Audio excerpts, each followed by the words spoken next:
WhatsApp guys, it's your boy Swaggy signing in. और देखो, मैं अभी इंट्रो में बहुत ज़्यादा टाइम वेस्ट नहीं करूंगा बिकॉज आई एम ऑल्सो नज़लॉकिंग ऑन टाइम राइट नाउ। तो बिना टाइम वेस्ट किए आते सीधा मुद्दे पे।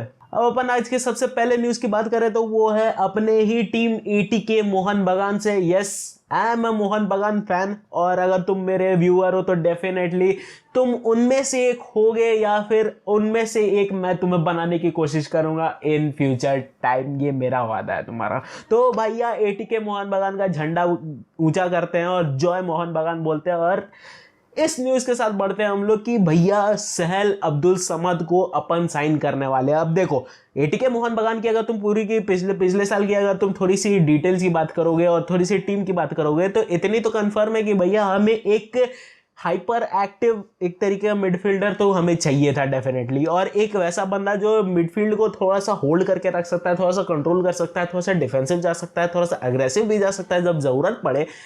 एज पर नीड वो अपने आप को थोड़ा सा चेंजेस करे सिचुएशन के अनुसार, वैसा एक मिडफील्डर चाहिए था एटीके मोहन बगान में। और डेफिनेटली सहल अब्दुल समद के आने ये न्यूज़ बहुत बड़ी न्यूज़ है। और जिस तरीके से तुमने डेफिनेटली देखा है कि इंटरकॉन्टिनेंटल में या फिर अभी जो सैफ चैंपियनशिप हुई है उसमें जिस तरीके से इस बंदे ने भाई परफॉर्म करा है सहल अब्दुल समद ने इन द मिडफील्ड, ये चीज तो कंफर्म है कि ये बंदा डेफिनेटली एक बूस्ट होगा अभी करंट सिनारियो से। तो सहल अब्दुल समद की डील कैप्चर कर ली है मोहन बगान सुपर जायंट्स ने, और डेफिनेटली एक और लीग कप या लीग कप विनिंग के तरफ हम लोग डेफिनेटली जाना चाहेंगे। ऑफ कोर्स पिछले साल के हम लोग विनर्स हैं और इस साल भी हम लोग थोड़ा सा अग्रेसिवनेस दिखाएंगे भैया। अब थोड़ी सी अग्रेसिवनेस मोहन बगान को डेफिनेटली दिखानी ज़रूरी हो जाती है because of course we are the एक ऐसी क्लब जिनकी हिस्ट्री बहुत अच्छी रही है। और ऐसे में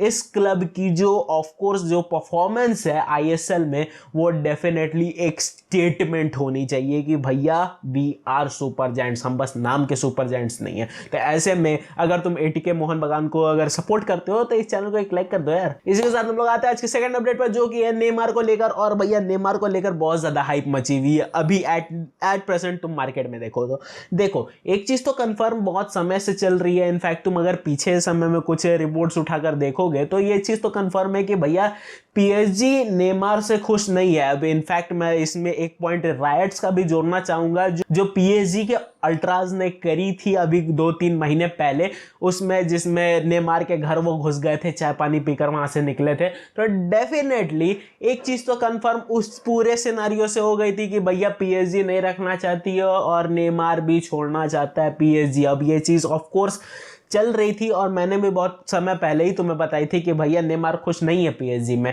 तो अब ऐसे में बहुत सारी टीम्स ऐसी थी जो नेमार को साइन करने के रन में आई थी, बट इतनी ज्यादा हेफ्टी अमाउंट फीस देखकर वहीं से भाग ली। और ऐसे में जो सबसे बड़े जो नाम थे साइन करने के लिए नेमार को, वो उसमें मैनचेस्टर यूनाइटेड का तो नाम था ही। अब ऑफ कोर्स हमारी सेंस तो नहीं बनाती मैनचेस्टर यूनाइटेड की कि वो नेमार के पीछे जाए। ऑफ कोर्स इतना बड़ा पैसा, इतना बड़ा अमाउंट दे भी नहीं पाएंगे साले टकले। तो ऐसे में तुम दूसरा जो नाम जो सबसे बड़ा आया नेमार को साइन करने का वो था बार्सिलोना का। बार्सिलोना के पॉकेट में पैसे इतने तो है नहीं कि वो नेमार को साइन कर सके।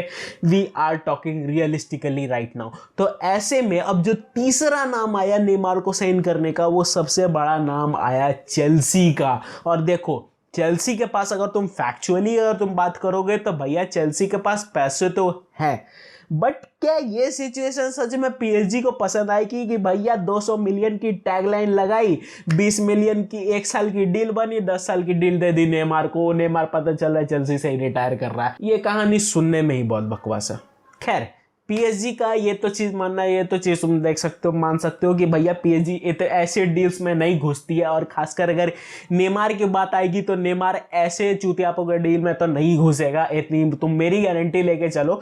बट द थिंग इज कि क्या चेल्सी सच में 200 मिलियन नेमार पर फेंक सकती है? सकती है, बात साइड करते हैं, बट क्या फेंकना चाहिए और फेंकेगी? देखो, अगर चेल्सी के पर्सपेक्टिव से तुम बात करो तो वो चाहते हैं कि एक ऐसा प्लेयर, एक ऐसा हाई अल्टीट्यूड प्लेयर उनकी जो टीम है उसमें जगह बनाए। और अगर तुम पोचेटिनो के पर्सपेक्टिव से तुम देखोगे तो वो डेफिनेटली चाहे कि नेमार जैसा प्लेयर उसकी जो टीम है उसमें आए।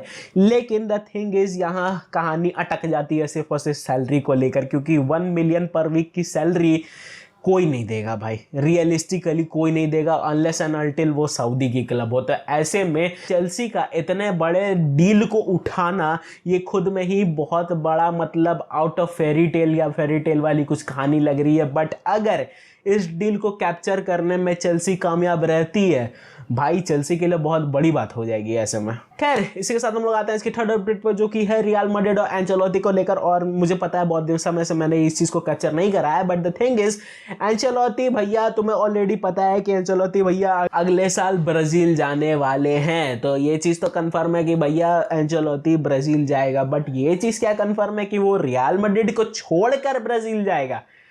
बिलीव मी, अभी तक ऐसी कोई कहानी नहीं आई है। एंड इनफैक्ट अगर कल के तुम प्रेस कॉन्फ्रेंस की भी कहानी की अगर तुम बात करोगे, उसको भी हम लोग अगर लाइमलाइट में ले थोड़ा सा, तो कल जो कार्लो एंचेलोटी ने बात कही है, इनफैक्ट 2-3 जो वहाँ रिपोर्टर्स थे उन्होंने कार्लो एंचेलोटी से पूछा कि क्या भैया आप आरएमए को छोड़ेंगे अब ब्राजील जाने के लिए? तो इस चीज़ पर एंचेलोटी ने कोई मतलब कुछ बोलने से भी इनकार कर दिया। और इनफैक्ट एक और चीज़ कह दी कि भैया मैं ब्राज़ील जाना चाहता हूँ, बट अभी रियल मैड्रिड को छोड़ना मेरे दिमाग में अभी नहीं है। तो ऐसे में एक चीज़ तो तुम्हें थोड़ी सी इग्नाइट करती है कि भैया क्या कार्लो एंचेलोटी सच में अगले साल रियल मैड्रिड को छोड़ेगा? एंड इनफैक्ट अगर तुम इस एक पॉइंट को भी अगर इस पूरे कन्वर्जेशन में ले आते हो कि भैया इस सीजन लास्ट है कार्लो एंचेलोटी का, और ये उसकी डील में ही है कि 2024 में उसकी डील खत्म हो जाएगी, टर्मिनेट हो जाएगी। तो ऐसे में अब क्या कार्लो एंचेलोटी 2024 के बाद कॉन्ट्रैक्ट रिन्यूअल करेगा रियल मैड्रिड के साथ? और अगर नहीं करेगा तो फिर रियल मैड्रिड किसको लाना चाहेगी कार्लो एंचेलोटी के रिप्लेसमेंट में? ये चीज़ अभी सबसे ज़्यादा दिमाग खराब कर रही है अगर तुम रियल मैड्रिड के फैन हो तो। अब देखो, बहुत सारे ऑप्शंस हैं, मैंने तुम्हें ऑलरेडी बता दिया कितने ऑप्शंस हैं। ऑलमोस्ट शाबी अलोंसो का ऑप्शन है ही हमारे पास, पोचेटिनो का ऑप्शन था लेकिन ऑफ कोर्स हमने दे दिया चेल्सी को, बट नागल्समैन की ऑप्शन हमारे पास है ही, जिनेदिन जिदान की ऑप्शन हमारे पास है ही। Of course considering the fact कि जिदान की जो पिछले बार की कहानी हुई थी, ऑफ कोर्स जो उसे थोड़ी सी धोखाधड़ी झेलनी पड़ी थी हमारे जो ओनर्स हैं उनके तरफ से, एंड ऑफ कोर्स जिदान को थोड़ा सा इश्यूज हुआ था भरोसा रखने का। तो ऐसे में अब क्या जिदान को वापस लाना चाहिए इस रियल मैड्रिड में? एंड अगर लाना चाहिए तो क्या सच में उसको वो फिर से उस वाले भरोसे के साथ आ पाएगा जो भरोसा जताया गया था 2014-15 में, या फिर जो भरोसा जताया गया था अभी 2018-19 में? क्या उसी भरोसे के साथ वापस आ पाएगा जिदान? ये चीज देखनी सुननी बहुत ज्यादा इंटरेस्टिंग होगी अगले सीजन। खैर, तुम मुझे कमेंट सेक्शन में बता सकते हो कि क्या जिदान को वापस आना चाहिए, और अगर नहीं तो क्या शाबी अलोंसो जिदान की जगह ले सकता है अगले साल अगर रियल मैड्रिड कार्लो एंचेलोटी से ऊपर उठती है तो? खैर, इसी के साथ हम लोग आते हैं आज के फोर्थ अपडेट पर, जो कि है हैरी केन को लेकर। और भैया हैरी केन को लेकर अभी पीएसजी और बायर्न के बीच में बहुत ज्यादा टसल चल रही है। देखो, एक चीज तो कल मैंने तुम्हें ऑलरेडी वीडियो में बताई थी कि भैया बायर्न जो है वो कंफर्म बिल्कुल 100% नहीं है कि वो हैरी केन को लाना चाहते हैं। और ऐसे में दूसरे जो बंदे का पिक्चर आता है पूरे इस पिक्चरस्क एनवायरनमेंट में, वो है डुसान व्लाहोविच का। देखो, डुसान व्लाहोविच का ऑलरेडी तो मैं पता है कि वो यूवेंटस छोड़ रहा है। तो ऐसे में दो जो उसके पास सबसे बड़ी डेस्टिनेशन थी वो थी पीएसजी की और बायर्न की, बिकॉज दोनों ही डुसान व्लाहोविच में बहुत जोर से इंटरेस्टेड थी। और ऐसे में दोनों ही क्लब्स हैरी केन में भी बहुत ज़्यादा जोर से इंटरेस्टेड है। तो ये चीज़ देखनी थोड़ी सी ज़्यादा इंटरेस्टिंग है कि भैया हैरी केन और डुसान व्लाहोविच को साथ में साइन करोगे या एक दूसरे को देने का कहानी चल रहा है कि भैया मैं हैरी केन ले लेता हूँ, तुम डुसान व्लाहोविच ले लो, या तुम हैरी केन ले लो, मैं व्लाहोविच को ले लेता हूँ। ये वाली कहानी थोड़ी सी अभी बन रही है पीएसजी और बायर्न के बीच में। बिकॉज अगर देखो, बायर्न अगर हैरी केन को साइन करने नहीं पाती है, अगर वो डील कैप्चर नहीं कर पाती है, वो डेफिनेटली डुसान व्लाहोविच के पीछे जाएंगे। अगर व्लाहोविच के पीछे गए तो बायर्न 100% वो कंफर्म है कि वो साइन कर ही लेगी।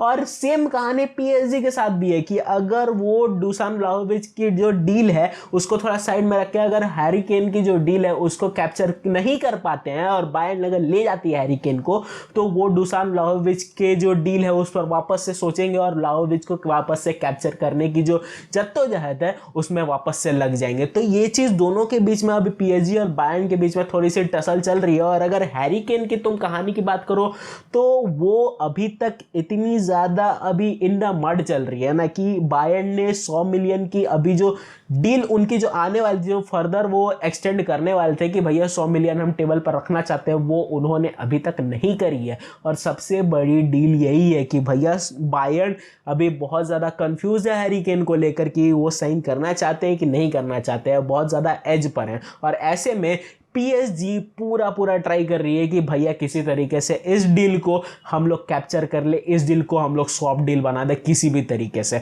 तो ये चीज़ देखनी बहुत ज़्यादा इंटरेस्टिंग होगी कि क्या पीएसजी और क्या जो ये बायर्न है ये किस तरीके से पूरा टसल करते हैं। खैर that's it for today guys, hope ये वीडियो तुम्हें अच्छी लगी हो। वीडियो अगर अच्छी लगी तो वीडियो को लाइक करना, चैनल को सब्सक्राइब कर देना। मैं मिलता हूं तुमसे किसी और दिन किसी और नए टॉपिक पर। It's a boy signing out.